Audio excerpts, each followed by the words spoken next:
Magandang umaga po sa ating lahat. Tayo po ngayon ay nasa ika-28 linggo sa karaniwang panahon. Inaanyayahan tayo huli ng Diyos na dumalo sa kanyang piling. Inaasahan niyang maging handa at bukas tayo sa pakikiisa sa kanyang piling. Hindi man tayo karapat-dapat sa diwan ng ating kababaang loob, magpapabilang tayo sa kanyang hirap. Ipinagdiriwang natin ngayon ang linggo ng mga katutubo at araw ng mga lubos na nahihirap. Inaanyayahan tayo na tugunan ang kanilang pangunahing pangangailangan at ipagtanggol ang kanilang karapatang pantaon. Ipanalangin natin sila sa Diyos na hindi nagpapabaya sa kanyang sambayanan.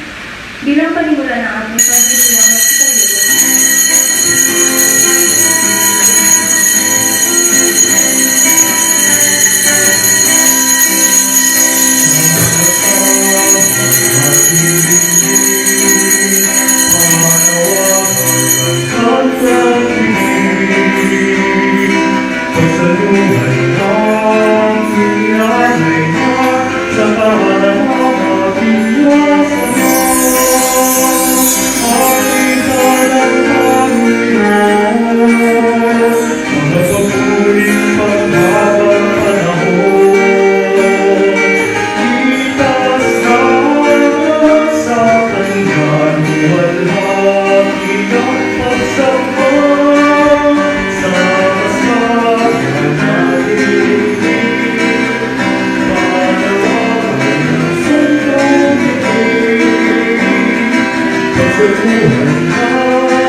Sa ngalan ng Ama at ng Anak ng Espiritu Santo, sumainyo ang Panginoon.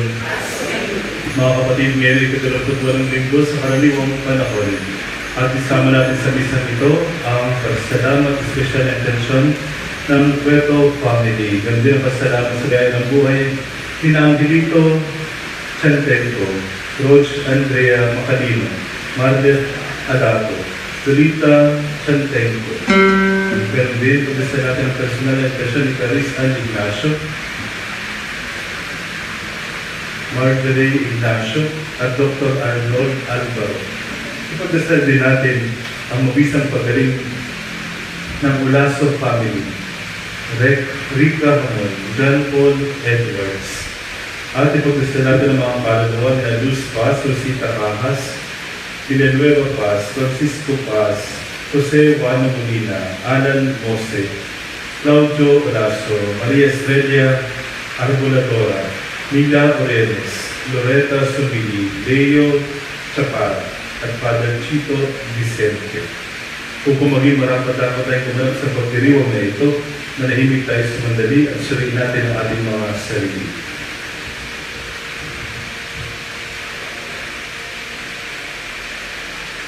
Inaamin ko sa makapangyarihang Diyos at sa inyong mga kapatid na lubha ako nagkasala sa isip, sa salita at sa gawa at sa aking pagkukulang. Kaya sinasamo ko sa mahalagang Maria, sa lahat ng mga anghel at mga banal, at sa inyong mga kapatid na ako'y padalangin sa Panginoong ating Diyos. Kaawaan tayo ng makapangyarihang Diyos, patawarin tayo sa ating mga kasalanan at patnubayan tayo sa buhay na walang hanggan. Amen. Panginoon, kaawaan mo kami. Panginoon, kaawaan mo. Kristo, kaawaan mo kami. Kristo, kaawaan mo. Panginoon, kaawaan mo kami. Panginoon, kaawaan mo.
makapangyarihan ang iyong nawang kagandahang loob ay mamuna at sumubaybay sa aming pamumuhay ngayon at araw-araw upang kami itaguyod sa panindigang gumawa ng kabutihan sa pamagitan ng Jesucristo kasama ng Espiritu Santo magpasawalang hanggan.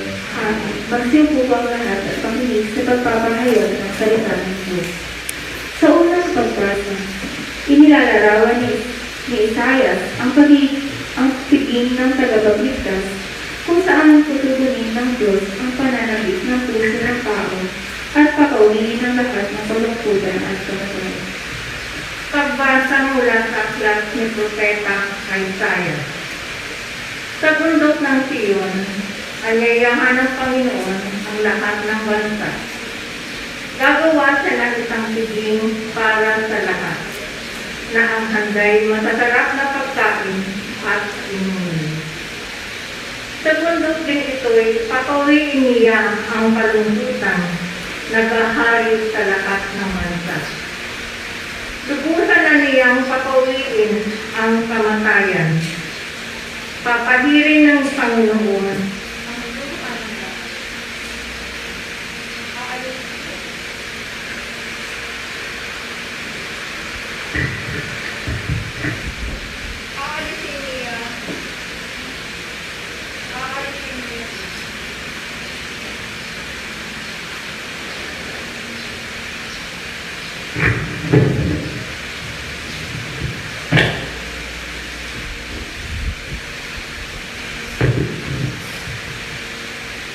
aalisin niya sa kahihiyan ng kanyang bayan.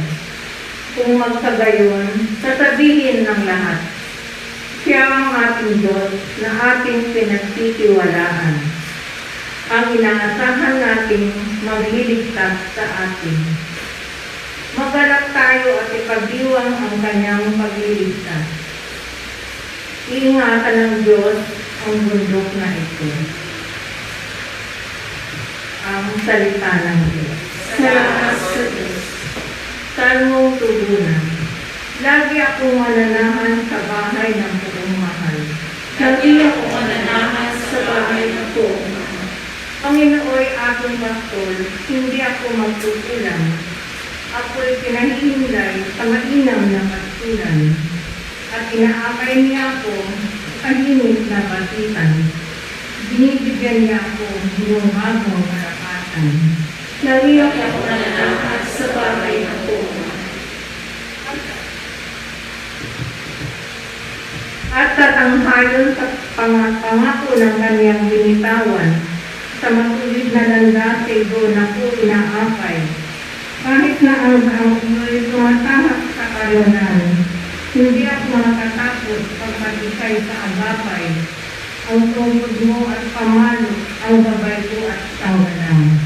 Lagi ako mananahan sa bahay ng buong mahal. Harapan ng tungkod mo, ikaw ay may hanggang gulang. Ito'y iyong ginagawang nakikita ng kaaway. Nalulugod ka sa akin na ulo ko ay langitan, at pati na ang palit ko ay iyong pinaakapang. Lagi ako mananahan sa bahay ng buong mahal. Tunay ng pag-ibig mo at iyong kabutihan. Tataakit tatagayin habang ako'y nabubuhay. Doon ako sa templo na lagi at mananahan.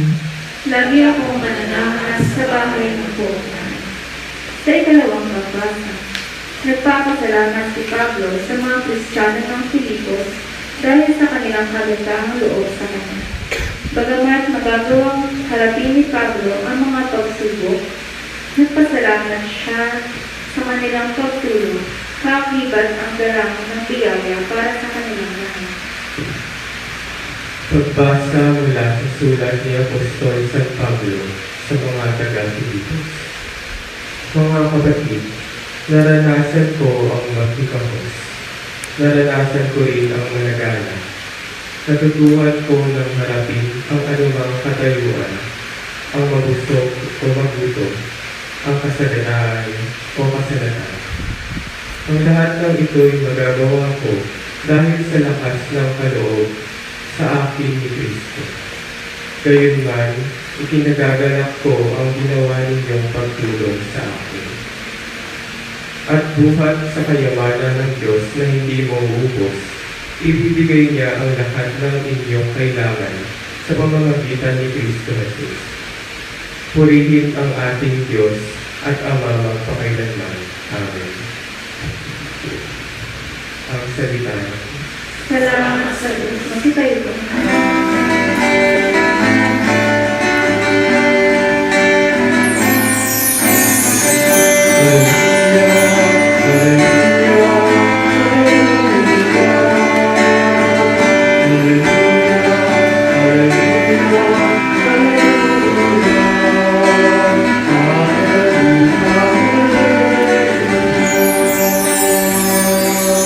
Diyos na mahal ni Jesucristo, kami ay liwanagan mo at tutugon kami sa iyo.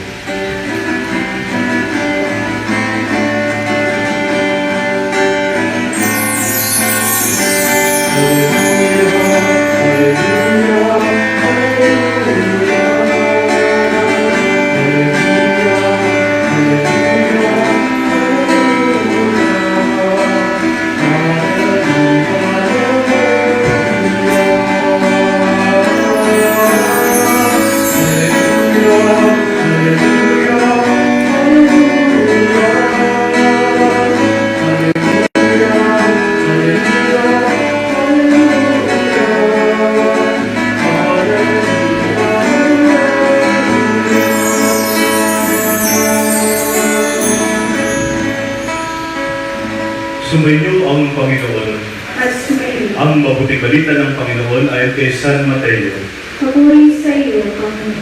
Noong panahon yun, muling magsalita si Jesus sa mga punong saserdote at matatanda ng bayan sa pamamagitan ng talinghaga. Sinabi niya, ang paghahari ng Diyos ay katulad nito. Naghandog ng isang piging ang isang hari sa kasal ng kanyang anak na lalaki. Sinugo niya ang kanyang mga alipin upang tawagin ng mga inaliyahan, ngunit ayaw nilang dumalo. Muli siyang nagsugo ng ibang mga alipin at kanyang pinagpilinan. Sabihin niyo sa mga inaniyahan na ihanda ko na ang aking piging. Napatay na ang aking mga baka at mga pinatabang buhay at handa na ang lahat ng bagay. Hali kayo sa piging. Ngunit hindi ito pinansin ng mga inaniyahan. Umayos sila sa kanilang lakad. Ang isa'y sa kanyang bukid at sa kanyang pangangalakal naman ang isa. Sinugaban naman ang iba ang mga alipin, hinamak at pinatay. Galit na galit ang hari. Pinaparoon niya ang kanyang mga kawal. Ipinapuksa ang mga mamatay taong iyon at pinasunog ang kanilang lungsod. Sinabi niya sa kanyang mga alipin na kahanda na ang piging. Ngunit hindi karapat-dapat ang mga inaniyahan. Kaya pumunta kayo sa mga lansangang matao at inyong inaniyahan sa kasalan ng lahat ng makita ninyo. Lumabas nga sa mga pangunahing lansangan ng mga alipin at isinama ang lahat na natagpuan. Masama at mabuti. Ano pa na puno ng mga panauhin ang bulwagang pangkasalan. Pumasok ang hari upang tingnan ang mga panauhin at nakita niya roon ang isang taong hindi nakadamit pang kasalan. Kaibigan, bakit ka pumasok dito? Nang hindi ka nakadamit pang kasalan, tanong niya, hindi nakaibig ang tao. Kahit sinabi ng hari sa mga katulong, gapusin ninyo ang kanyang kamay at paa, itapon siya sa kadiliman sa labas. Dumoy magkanangis siya at mangangalit ang kanyang ngipin. Sapagkat marami ang tinatawag, ngunit kakamti ang nakikira. Ang mabuting balita ng Panginoon. Pinupuri ka namin, Panginoon. Magandang umaga po sa inyong lahat. Muli, dahil papatapos na ang kalendaryo ng ating simbahan, halos ang ating mga ebanghelyo ay patungkol sa paghahari ng Diyos. Sapagkat sa dulo ng ating kalendaryo ay pagdiriwang ng Christ the King. Alala niyo ba? Kaya halos para ba paalala sa atin kung ano ang ating kahinitnan pagkatapos ng ating buhay sa mundong ibabaw. Tayo ay haharap sa Kristong Hari. Tayo ay haharap sa makatarungan, maumamin, at kapagmamahal na Diyos. Ngayon linggo ito, binibigay sa atin isang talinghaga tungkol sa paghahanda ng isang hari para sa kanyang anak na ikinasal. Ang unang punto ay lahat naman invited. Lahat naman ay inaanyayahan ng hari. At ganoon ang Diyos sa ating buhay. Lagi siyang nag-aanyaya sa atin upang tayo ay mapalapit, upang tayo ay mas lalong maging masaya, matuwa, maging mabuti, maayos ang ating buhay at piling ang Diyos. Nakita niyo ba na palagi ang initiative ay galing sa Diyos? Sa kasaysayan ng pagliligtas ng Diyos sa tao, laging ang initiative ay nasa Diyos. Laging siya ang magsisimula ng hakbangin. Siya ang mag-aanyaya para sa atin. Hindi ko lang sure kung bakit ang mga nasa pundo naman bagit naman, napatay na ang baka, pinatabang buya, handa na lahat ng bagay. Pero yung mga inanyayahan ay hindi pa rin pumunta, tumanggi. Bakit kaya? Mahalaga pa ba ang bagay-bagay para sa kanila tungkol sa hari kasi ito So, importante ito sa kaharian. Kakasal ang anak na lalaki at marahil baka pwedeng sumunod siya maging hari. Hindi ba yun mahalaga? Sa lahat ng nasasakupan ng hari, siya na ang nag-prepare lahat-lahat. Yung naamoy lang natin yung adobo sa kapitbahay, o kaya yung inihaw sa kapitbahay, feeling mo invited ka na rin. Diba? Parang gusto mo na rin makikain sa kabila, diba? Parang lang. Kung wala lang mga pader-pader, no? Diba? Kaya ito pa kaya, baka yung mga nagsarap na tabang buya. At formally, you are being invited. Ayaw mo pa rin, no? Sabi dito, inuna muna ang kalakal, no? Kaya ang trabaho niya sa bukid at sa kanyang mga trabaho. Ang masama pa rito, yung nag-invite, sinunggaban pa at pinatay. Anong klase kaya ito? Kaya marahil, naginit ng pulo yung hari at pinasulog ang buong bayan dahil doon. Kawawa naman. Pero, yun nga, maalala sa atin, God is continuously inviting us to become more closer to Him. Sana, huwag natin yun kabaliwalain. Sa pagtuturo ng simbahan, meron tayong dalawang tugon sa paanyaya ng Diyos. Kapag positibo yung pagtugon, ang tawag natin doon ay faith. Pag negatibo naman, that is sin. Ibig sabihin, you reject God Himself. You reject His grace. You reject His invitation. At sa ibang punto, yan ay tinatawag natin kasalanan. Sana yung maging positibo tayo sa ating pagtugon sa Diyos. Katulad halimbawa ng pagtugon natin, sa linggo-lingguhan nating pagsisimba. Di ba? Kung nasaan man kayo, yung bang inaanyayahan tayo ng ating espiritu upang makikisa sa simbahan, sa misa, sana ay tugon tayo ng totoo, tapat, at ganap. Magsimba tayo. Naalala ko yung aking New Year's resolution. January yun, Sabi ko, ang aking New Year's resolution ay una, magtirik ng kandila. Simple lang, no? Pangalawa, magtanim. Simple din, no? Masimple itong pangatlo, maligo. Maligo, alagaan ang sarili. Di ba? Totoo naman, no? Kahit gano'n makabisi, alagaan mo yung sarili mo. Diba? Yan ang ating, siguro, ang image ko ng pag-aalaga sa sarili ay maligo ka naman. Di ba, no?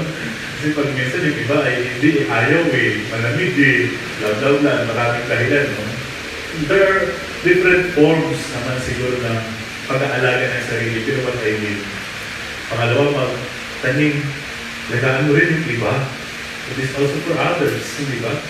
Hindi ka naman magtatanim ng kung ano-ano Magtanim ka rin ng kabutihan. Diba? Mas maganda rin yun. Pangatlo, magtirik ng kandila. Do not forget your relationship to God. Kaya nga siguro, paalala sa akin ito pinapaalala sa akin ang aking New Year's resolution. Bakit? Kasi pagkatapos ang lahat ng ito, haharap tayo, di ba? Anong hinaharap mo? Naligo ka ba? Nagtanim ka ba? Nagtirik ka ba ng kandila? Hopefully you get my point. Diba? Yung pumunta sa kasalan, Hindi nakapangdamit pang kasalan, pinalayas, ginapos, di ba? Ang problema pa yan, hindi natin alam kung hanggang kailan tayo dito. So somehow, remind yourself. Ako ang reminder ko, yung tatlong bagay na yun. Kahit pa paano, may pag-asa na siguro, no? Huwag kakalimutan yung tatlong bagay na yun. May pag-asa na ako kahit pa paano. O kayo rin. Tignan niyo yung sarili. Gawan niyo ng paraan. Kamusta yung galit mo? Maayos ba yan pag-uwi mo sa bahay? Halin sa tahanan natin, sa kaharian ng Diyos, sa langit. O pag may punit, simulan mo siguro ang buwan. Diba? Tahiin. Madumi ba? Tulatan mo siguro. Diba? Hindi natin alam eh. Yung isang religion teacher, magtuturo siya ng tungkol sa kasalanan. Alam nung ginawa niya, may dala siyang batsak at sa isang maruming damit. At naglaba siya sa harapan ng mga estudyante niya. Sabi niya, ganito ang dapat gawin sa kasalanan. Love God. Hindi ba? Oo.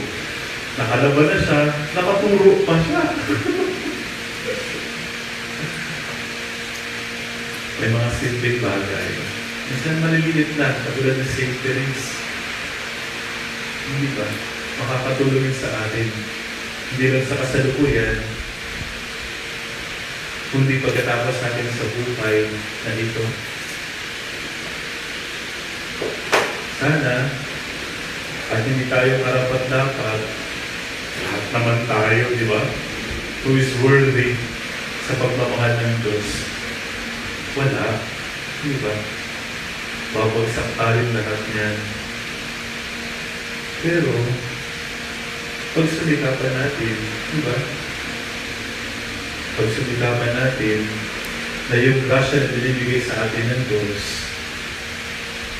ay magamit natin, ay mailagay natin sa tamang kanilalagyan upang maging mas maayos tayo at upang mas somehow tanggapin tayo sa kaharian ng Diyos isang araw. At kaluganawa tayo ng Diyos. Again, again, and again. Hindi yan madali. Wala yan sa edad.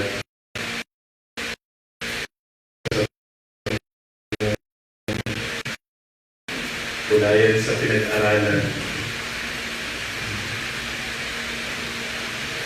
Pwede nga natin ayusin natin. Pag lalo ito'y nagsisimba, may pag-asa tayo. Ano na nga wala yung pangalan nung batang nagpo-computer? Naalala niyo ba? Yung hindi mo alam. Namatay siya, no? Batang-bata pa lang. At naalala niyo ba? Baka pa niyo patron saint ng mga nagpo-computer na nag-ML. Ang pangalan? Carlo Acutis. Nagpo-computer yung bata. Sabi niya, pag palagi tayo nagsisimba at tumatanggap ng komunyon, magiging katulad tayo ni Jesus. Totoo yun. Totoo yun. At, syempre, sa pagtulad natin kay Jesus, nakahanda tayo upang makarating sa kalalakihan niya sa langit. Diba? Kaya huwag kayo ma-absent pagsimba. Nasa bahay man kayo, o dumarating talaga kayo sa simbahan. Pag mawawala kayo sa misa, namimiss namin kayo. At magsimba kayo palagi. Para sama-sama tayo, magpasalamat, mag-sorry, at tumanggap ng maraming grasya. Sana ay bumuti pa tayo at maging tunay na masaya sa ating buhay sa araw-araw. Amen? Magsitayo po tayong lahat.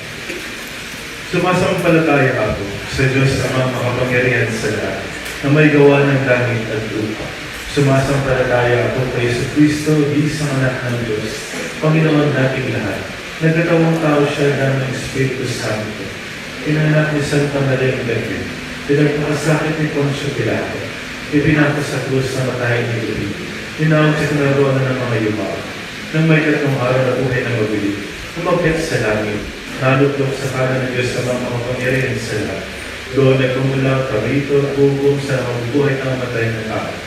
Sumasampalataya naman ako sa Diyos Espiritu Santo, sa banal na simbahang Katolika, sa kasamahan ng mga banal, sa kapatawaran ng mga kasalanan, sa pagkabuhay ng mabuhay ng matay na tao, at sa buhay na walang hanggan. Amen.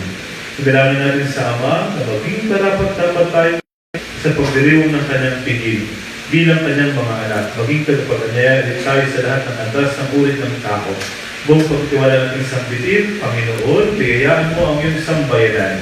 Panginoon, biyayaan mo ang iyong sambayanan.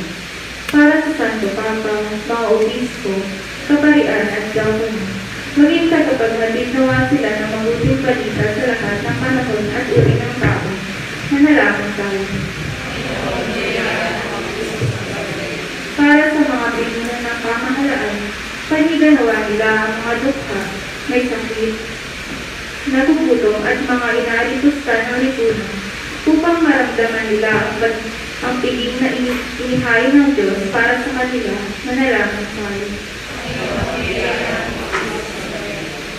Para sa mga biktima ng karahasan, sakuna at terorismo, biyayaan nawa sila ng pag-asang makabangon muli at hadugan nawa sila ng kanilang komunidad ng suporta at pag-aaruga.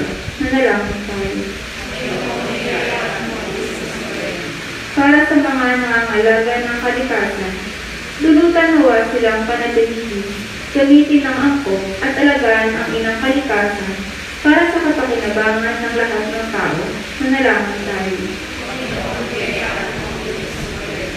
Para sa ating lahat, matugunan nawa natin ang paanyaya ng Diyos na makisalo sa tingin ng kanyang anak sa pamamagitan ng isang makahulugang pagdiriwang ng banal na misa at pakikiisa sa mga gawain ng simbahan. Manalangin tayo. Sa katahimikan, banggitin natin ang mga pangalan ng mga mahal natin sa buhay na gusto natin ipagdasal. Piling man natin o wala na sila sa ating sumundong ibaba.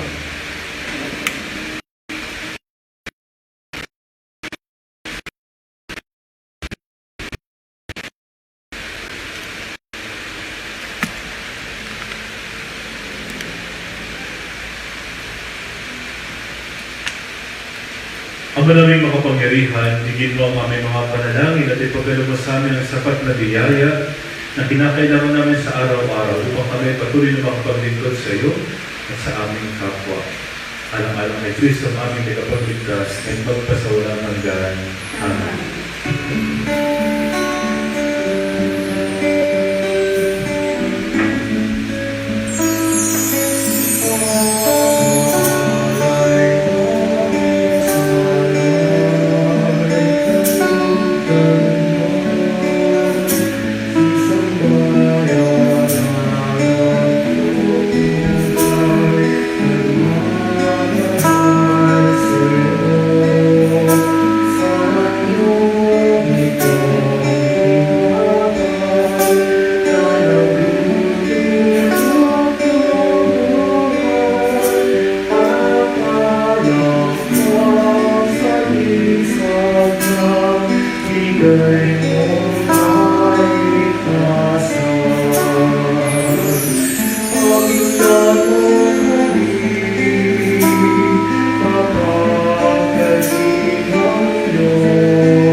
manalangin kayo mga kapatid upang paghahain natin ay kalugdan ng Diyos namang makapangyarihan.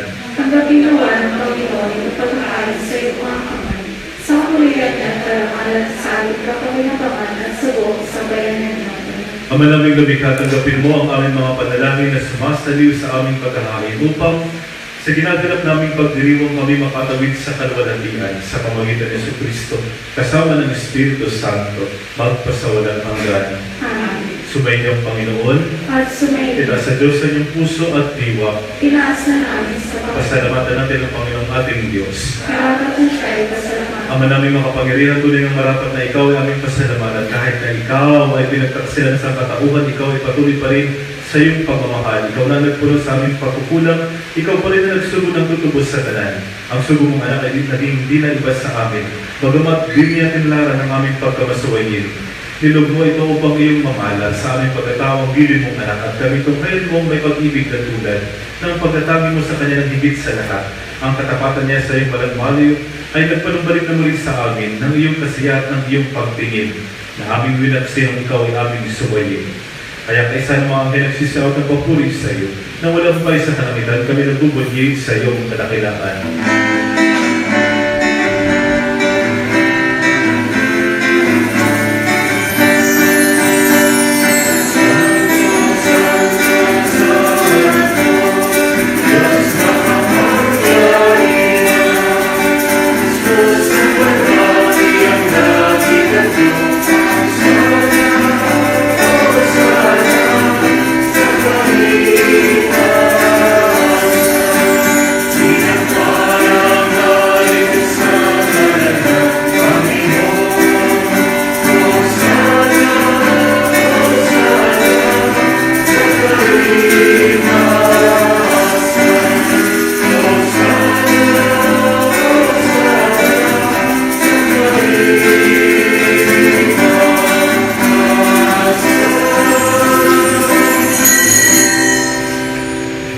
Manaming banal, ikaw ang bukalan ka ng kabanalan kahit sa pamagitan ng Espiritu ay banal na mga kaloob na ito upang para sa aming maging katawan at dugo ng aming Panginoong Jesucristo.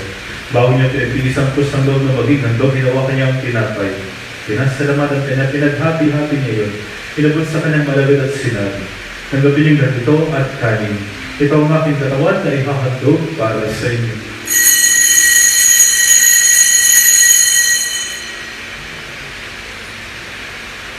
Pwede naman ang matapos ang hapunan, hinawakan niya ang kalis. Muli kanyang pinasalamatan. Inabot niya ang kalis sa kanyang malagad at sinabi, tanggapin niyong lahat ito at inumin. Ito ang kalis ng aking dugo ng bago at walang hanggang tipan. Ang aking dugo ay bubuhos para sa inyo at para sa lahat sa ikapagpapatawad ng mga kasalanan. Gawin ninyo ito sa pag-alaala sa akin.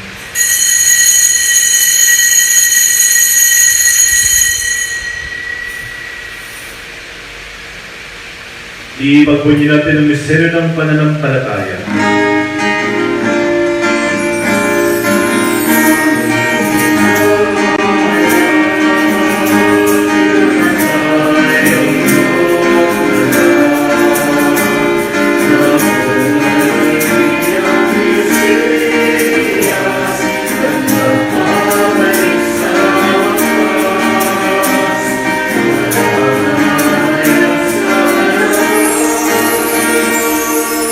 Ang mga ginagawa namin ngayon ng pag-aalala sa pagkamatay ko rin pagkabuhay ng anak ay tinialay namin sa iyo, tinapin na nagbibigay buhay at ang kalis na nagkakalog ng kaligtasan. Kami nagpapasalamat dahil kami minarapat at tumayo sa harap mo para maglingkod sa iyo.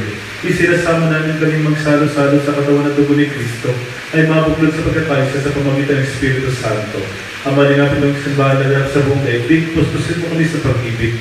Kay San Francisco namin Papa, nagpag ko namin ang bispo ng kanang kaparihan. Alahanin mo rin ang mga kapatid naming nahinggan ng pag-asang sa limuling mabubuhay. Kaya din lahat ng mga pumanaw, kaawaan mo sila tutuloyin sa iyong kalinagan. Kaawaan mo pagkitapatin kaming lahat ng makasalot sa iyong buhay na walang wakas.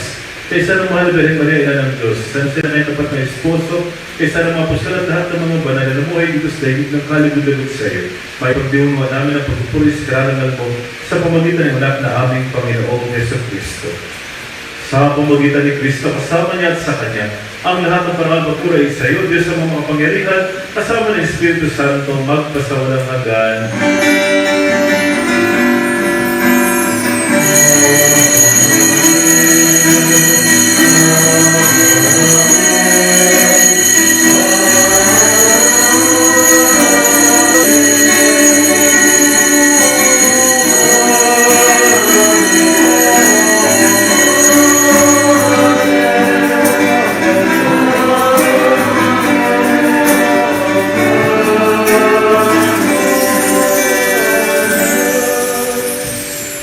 upang maging marapat-dapat tayong gumanap sa kaharian ng Diyos.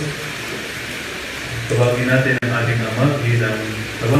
ating Diyos bilang Ama.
Hinihiling namin kami Diyos sa lahat ng masama, pagkalaman ng kapayapaan araw-araw ligtas sa kasalanan at talayo sa lahat ng kapahamakan. Samantalang aming pinananabikan ang dakilang araw ng pagpapahayag ng tagapagligtas namin si Yesu Cristo.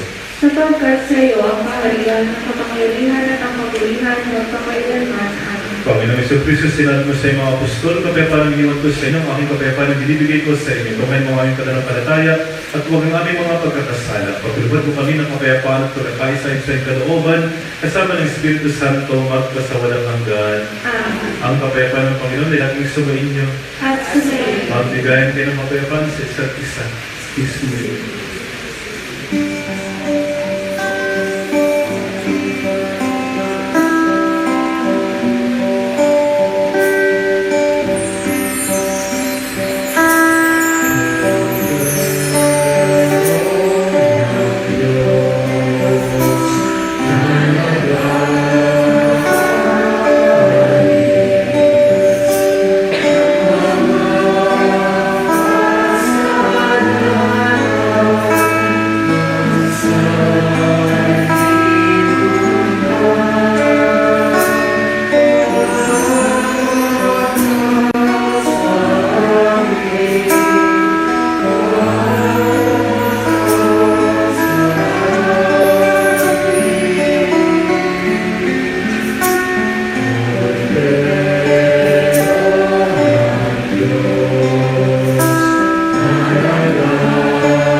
Narito sa Jesus ang Kordero ng Diyos, na nag-aalis sa mga kasalanan ng sanlibutan.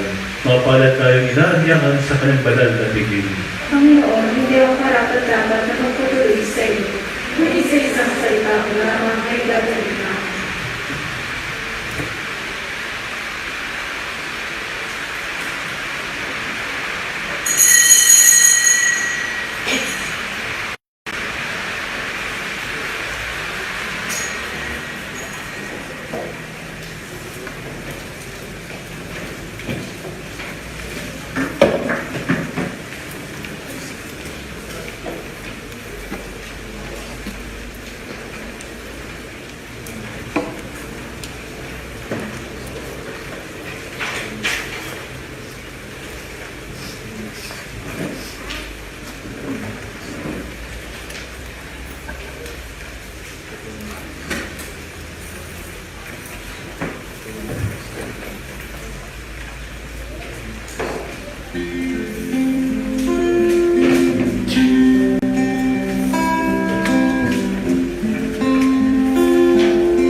dove ci America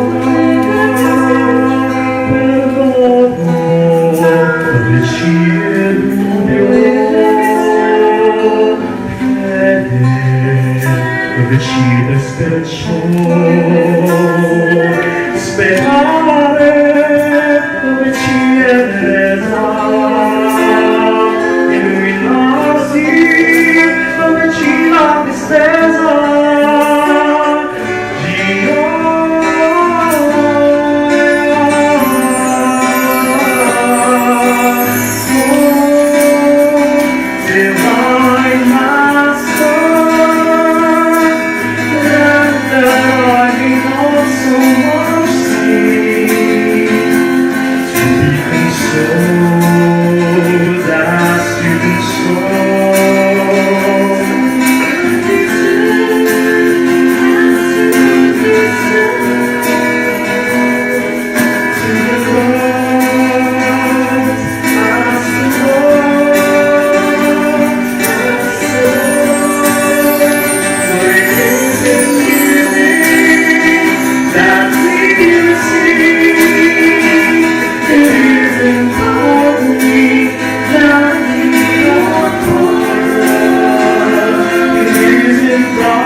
Christ, washing. Passion of Christ, give me strength. Dear Jesus, guard me and guide me starting now. Thy song from all the evil that surrounds me, defend me, and when the call of death arrives, bid me come to thee that I may praise thee in thy saints forever.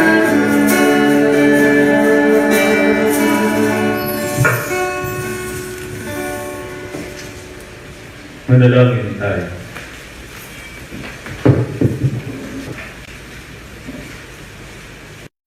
Yung pagmahal, ngayon kami, iyong pinapakinabang sa katawan at dugong banal, nandunod namin sa dakilang mong kabutihan sa tanan, na kami gawin mong kasalo sa iyong buhay, sa pamagitan ni Jesucristo, kasama ng Espiritu Santo, magpasawalang hanggan. Amen.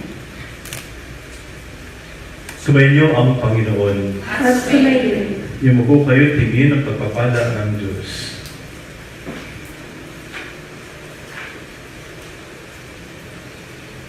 Ang di malirip na kapayapaan ng Diyos Ama ang lumingap sa inyong puso at pag-iisip sa pamagitan ng pagkakilala at pag-ibig niya at ng kanyang anak na si Jesucristo na ating Panginoon ngayon at magpasawalang hanggan.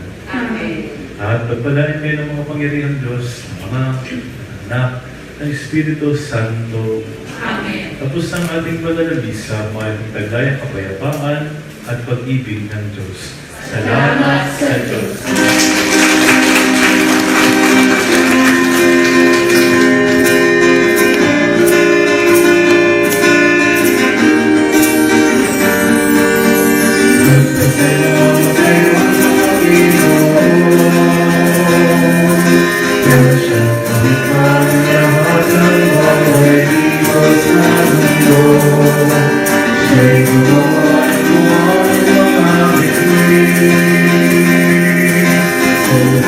Bigay ng liwanag sa pagsapit ng dilim.